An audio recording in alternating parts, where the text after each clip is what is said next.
So good evening, everybody. My name is Anna Hall and I'm the Director of Operations at RDA. This evening we've got a webinar where we'll be talking about education, and we've got some fantastic speakers for you this evening. So we've got Lindsey, who is a Training and Education Manager, and also Joe Hayward, Training and Education Manager as well. We also have Karen Thompson, who is our National Training and Education Lead. And Karen has been an examiner and national trainer for some time, having run her own group, Stephen, in Lincolnshire for some 33 years.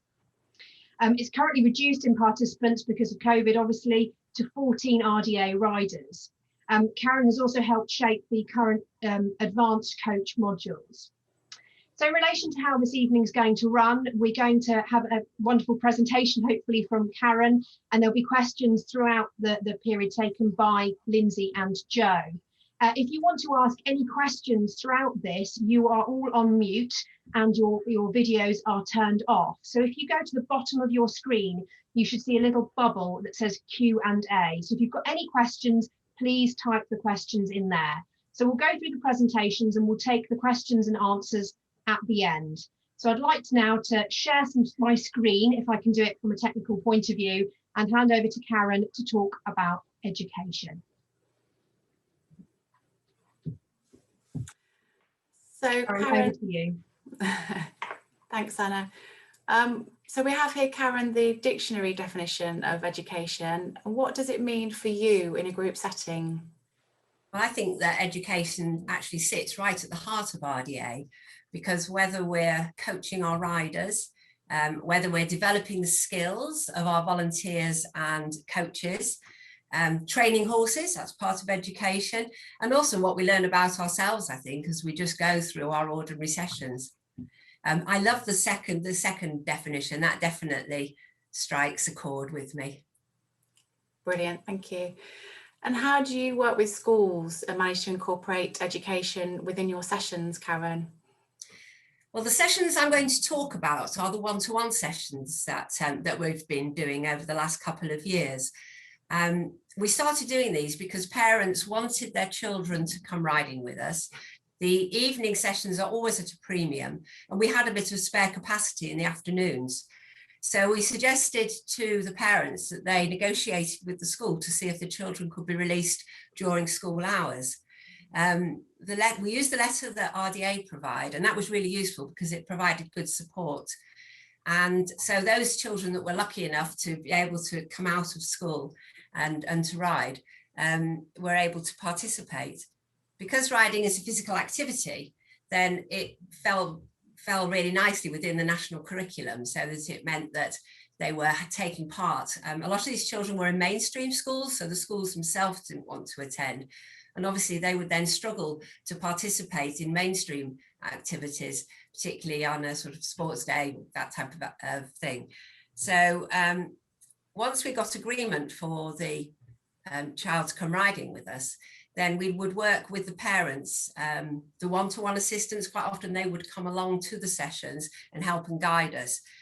Teachers, we even had a head teacher come along to watch and see what we were doing, so that as well as providing physical activity, we could incorporate some education within our session.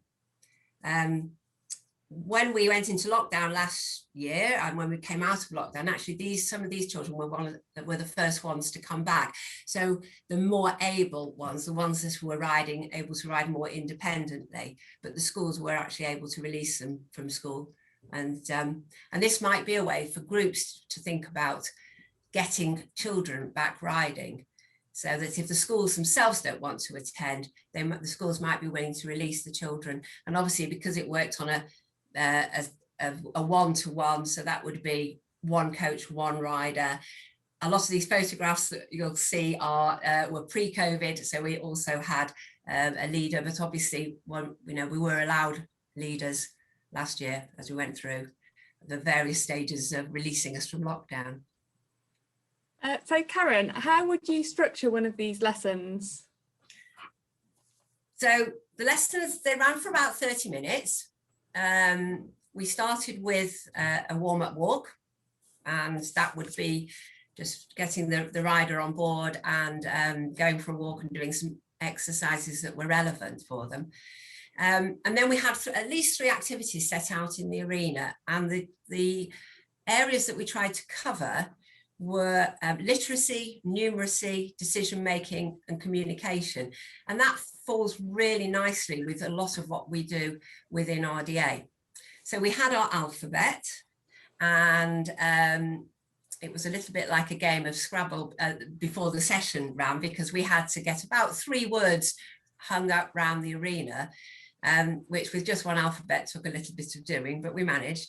And the literacy would cover just things like simple spelling, pronunciation, or it could be more complicated. So for example, consonants that go together, so the CH sound, the SH sound, the GH sound within words.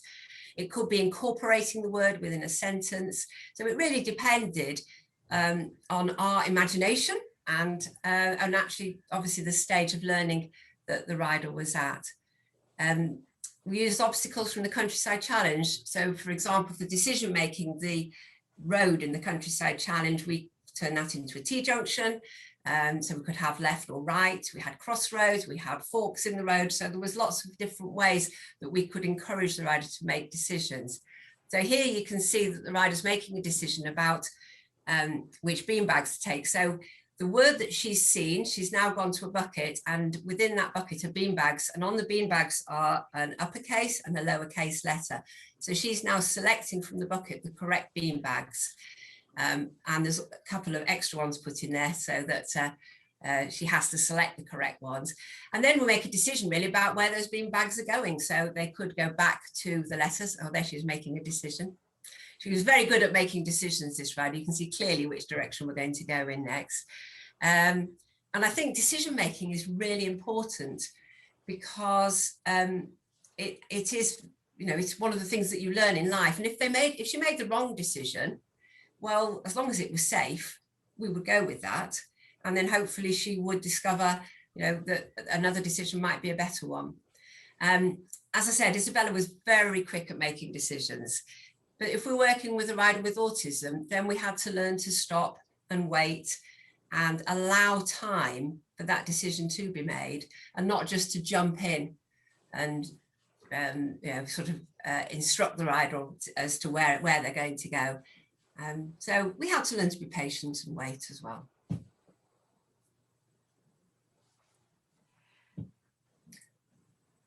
So for numeracy, we had these sleeves that went on top of cones, and they go, well, we actually get them all the way to 10. And so we could count up, we could count down, we could do simple maths. So we could do something like how many ears has the pony got, and then we'd go and stand at the correct cone. As you can see, riding skills weren't neglected.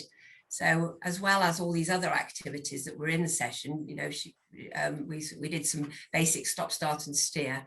And what this did was it made the sessions were fun and interactive, because she's always engaged. Of course, included the obligatory giggling trot to finish it off. Finish with a cool down and a hug for the pony. A really nice session to take. Brilliant, thanks, Karen. So can you tell us about using proficiency tests within your group to engage participants and give them goals to aim for? And we had a chat earlier about Ofsted visiting you as well, Karen. Can you tell us a bit about that? Yeah, so when we did the big schools, then the proficiency tests were really useful, because the children only came for a short period of time, maybe 6 weeks. And try as I might to get the schools to bring them for longer, what the schools really wanted was to put lots of children through our doors so that they could all experience riding. But particularly proficiency tests 1 and 2, they are very achievable. And so they framed that 6-week period. It gave us a system to follow. And of course, the schools really liked the fact that at the end of that, the children would go away with these beautiful certificates and badges. What's not to like about that? And then the Ofsted, well, we were giggling because the staff the week before were really stressing about all the lesson plans that they had to make, and all that side of the Ofsted, and we were really relieved that we didn't have anything to do with that. And then the following week, when Ofsted were in the school, the head teacher contacted me and said that the Ofsted inspectors were coming to look at the riding, and that was with about half an hour's notice. So there was nothing we could do other than do what we always do, and apparently we got a glowing report. So, you know, what the Ofsted officers were seeing us doing in the arena with the children was well up to standard, and that's really nice to know. Oh, that's brilliant. Well done, Karen.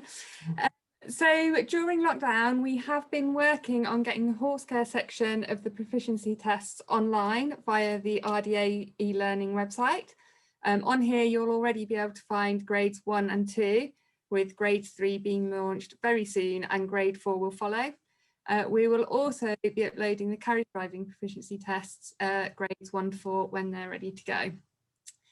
Talking about learning and e-learning on the website, Karen, I understand that you've put a virtual learning zone on your Stephen website that's accessible to everybody. Yes, absolutely. That was lockdown 3, that was. So you lock me down and the weather goes bad and there's nothing I can do other than sit on the computer. And I decided to take on the rather mammoth task of creating a virtual learning zone for our participants. But obviously it's out there, so everybody can use it. So please do feel free. There's quizzes and fact sheets, and you know, it would mean it was really well used if other groups were using it as well. It would make me very happy. Thanks, Karen. We've looked ourselves and it looks really, really good. So the Endeavour Awards, as you can see here, how do you use those in your group? And could groups be sending these out to participants right now, do you think, while they're at home? Yes, I like the Endeavour Awards because I like the fact that it's little bite-sized chunks of learning, and they quite often help to bridge the gaps.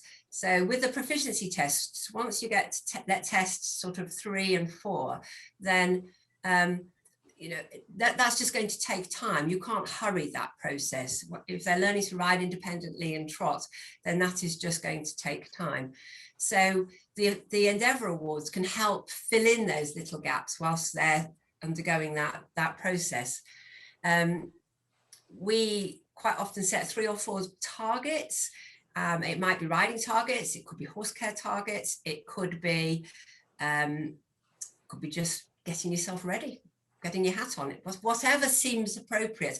And what we like to try to do is actually set those goals with the riders. So rather than us deciding what's appropriate, we try to sit down with our participant and their carers or parents or anything who can help guide us, and select goals that are really achievable. So we normally have something that's very achievable, a couple of harder ones, and something they're going to have to really work at. Beautiful, again, beautiful badges. And then the children really like the fact that they can select which colour they get with those little pin-on badges. Parents aren't so keen on the sew-on badges, by the way. Could this be done already?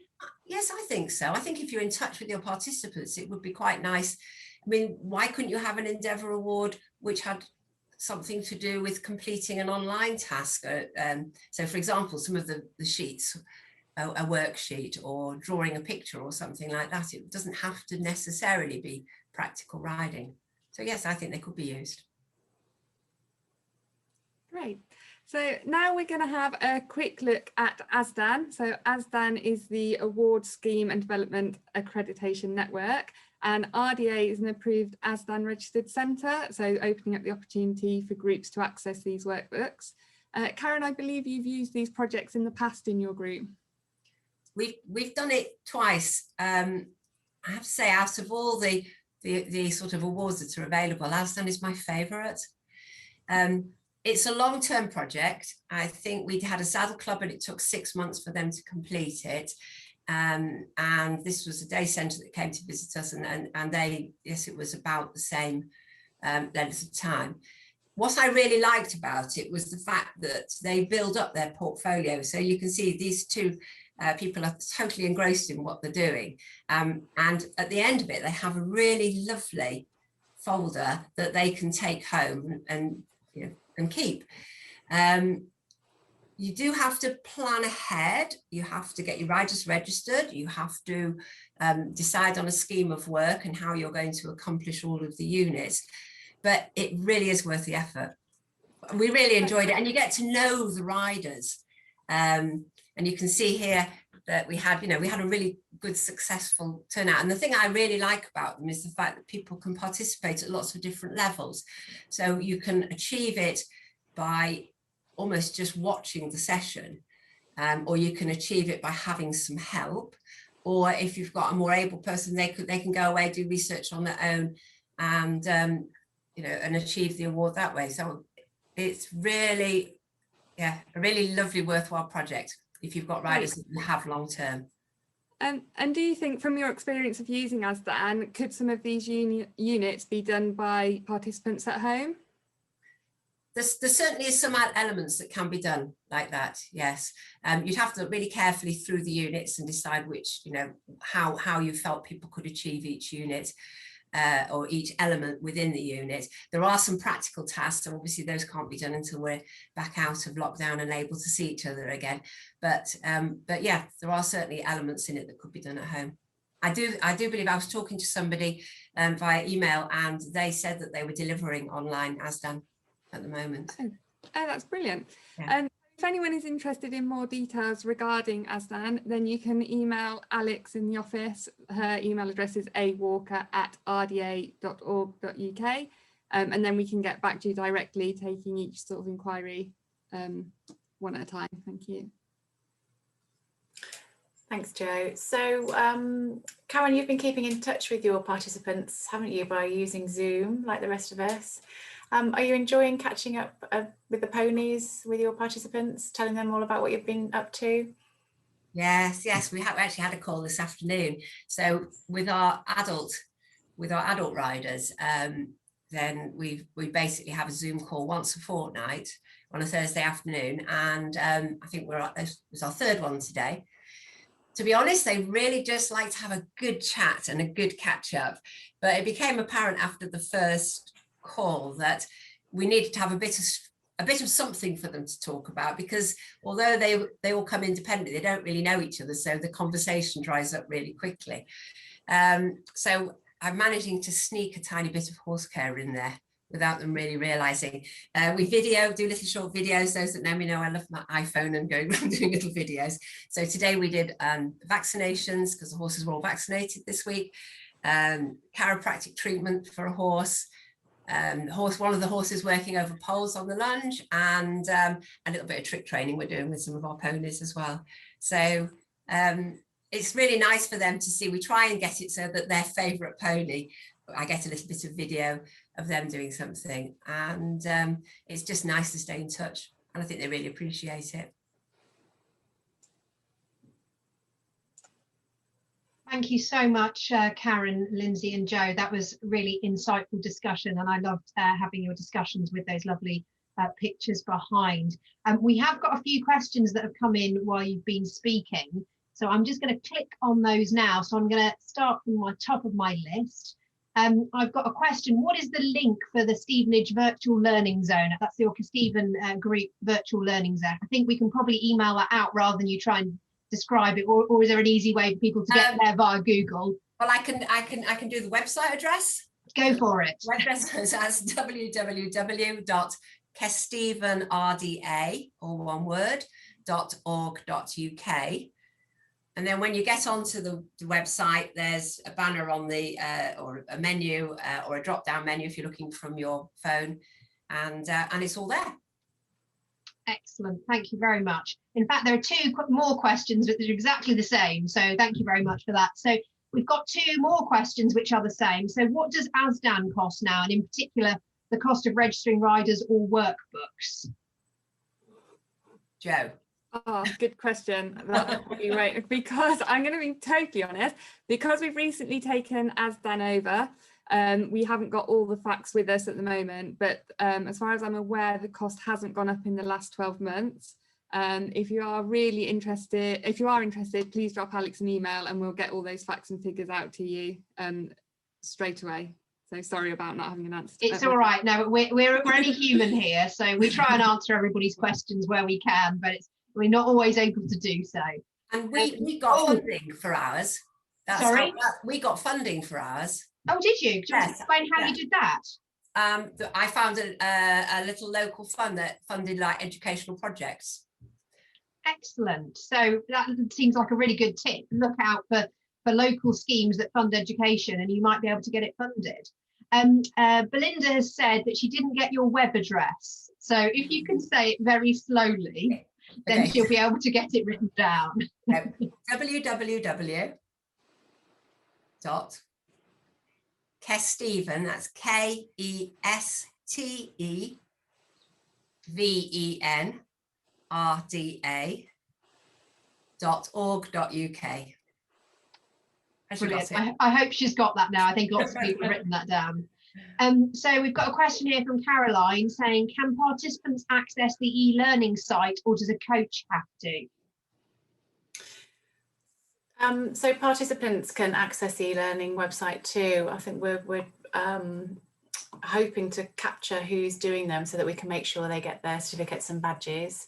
But absolutely, that part of the RDA website is open to everybody, and we want everyone to be able to participate. So yeah, go for it. Go along to the website and have a go. Karen, you did it yourself, didn't you, Karen? I did. So I have stage 1 and stage 2. Excellent. So that's all the questions I've got there, but I've got something on chat, so I'm going to have to look somewhere else for this. Oh, the question is, what is the minimum age for AZDAN?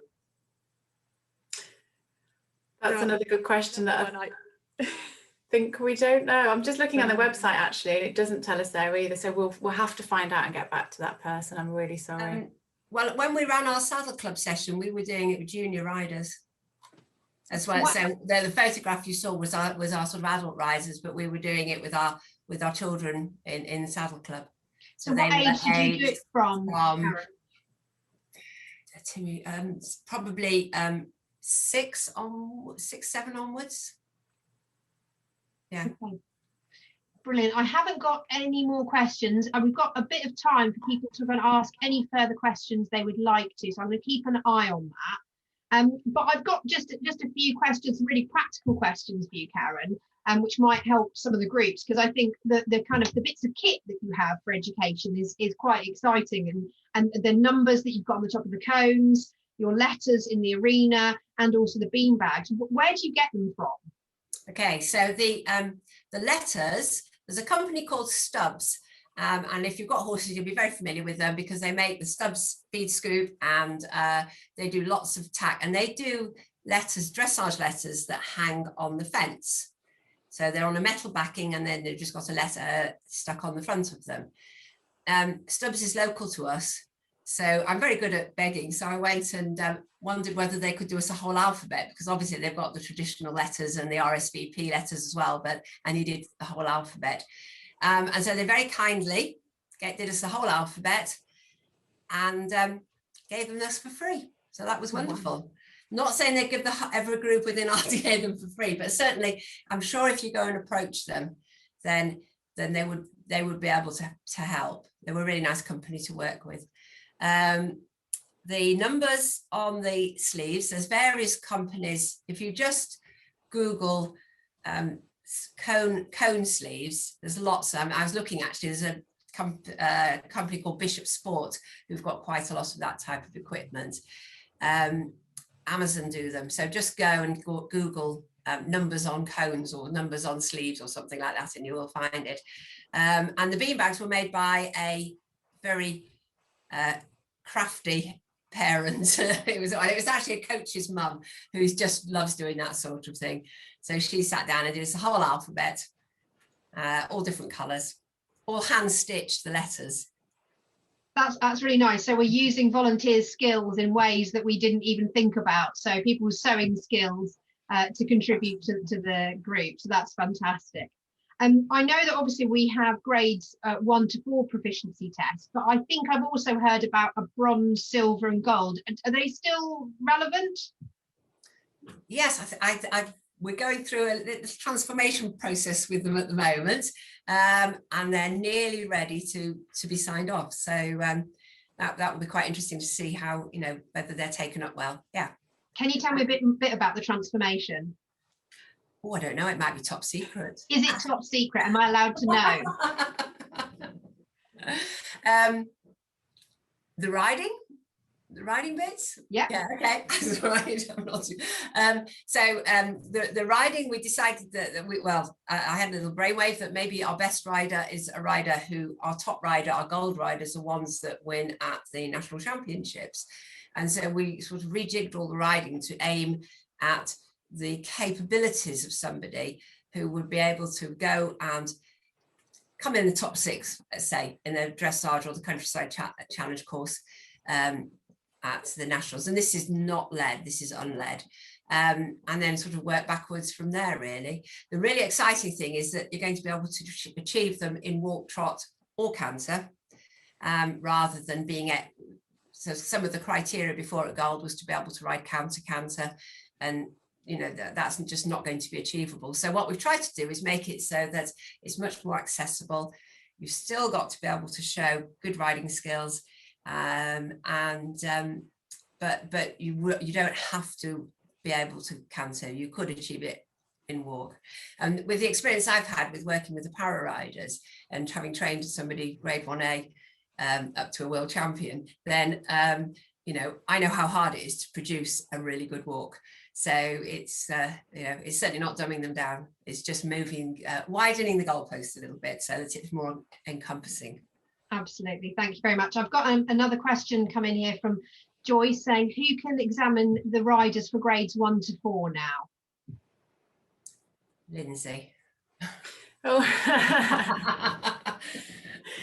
Well, we would like it so that they're accessible for all, wouldn't we, Karen? I think we've tried to sort of say at least 1 and 2, most definitely. You can do those within your groups. Why wouldn't a coach that's been working with a participant be able to assess them?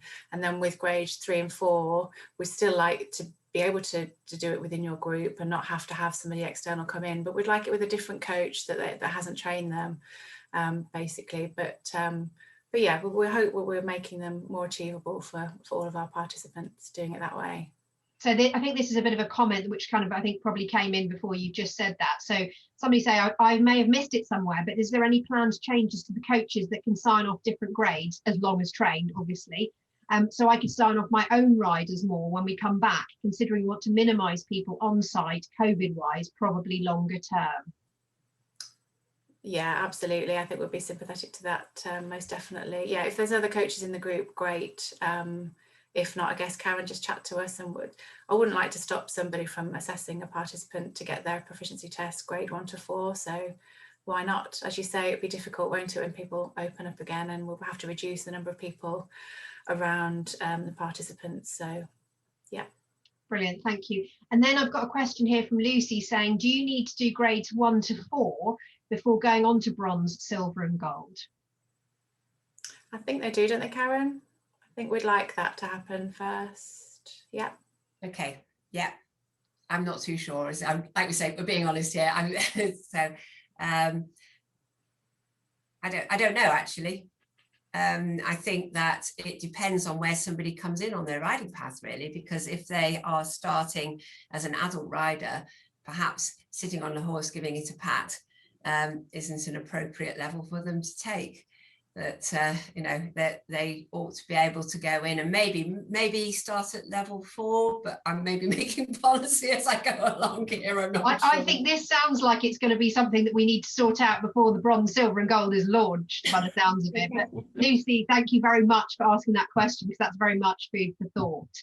Caroline's come back and said, delighted to hear the higher grades will be available for the more disabled to aim for. So she's obviously delighted at that. So that's good news.